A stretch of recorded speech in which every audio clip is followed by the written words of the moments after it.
I mean, the massive irony of all of this is to hear clients say, no, TV is more measurable for me than online, because I've been using TV for 20 years and I know that if I run a TV campaign in October, I know how much my sales are going to increase in November.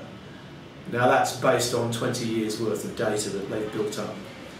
I think that one of the exciting things about online is, of course, its diversity. And I think UKOM can certainly play a major role in being the foundation for that measurement. But I think it's important to understand it's not a panacea for measurement. It's not a catch-all to deliver every single stat that you want in order to get a KPI, for example. UKOM, of course, is not going to replace the existing data that we have on online, but I think it's a very important foundation stone for the plans, and it's certainly going to help us understand our consumers' behaviour better. There's the opportunity now through the UKOM data, through the measurement that's available, to look at those traditional demographics, to look at what's there.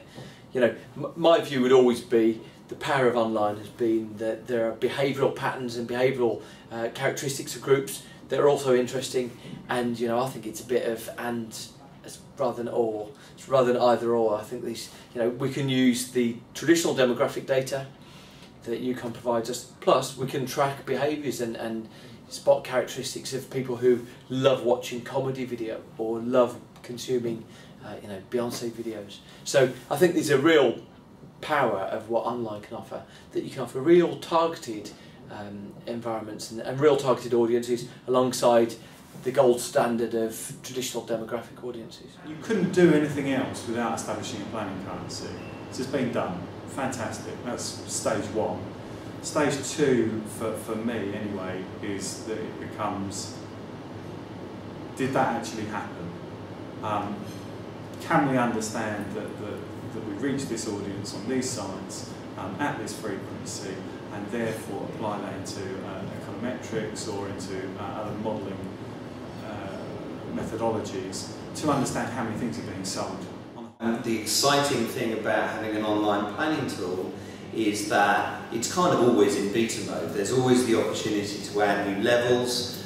Video is going to be one that's going to be coming out very shortly, and I think that's the joy of having a digital planning tool, that it will constantly evolve as new technologies, new media platforms, new ways to engage with people in online come to the fore. We'd expect UKOM to keep pace with technological advances, but it must retain the integrity of the basic measurement task it performs. We've waited a long time for it. We wanted to stay the course as a standard. Everything else in that world is pretty chaotic. I'm pragmatic. Let's not kill ourselves that we can't do everything right now, but let's work out how we can improve the data that we've got, or you know, where we're heading next.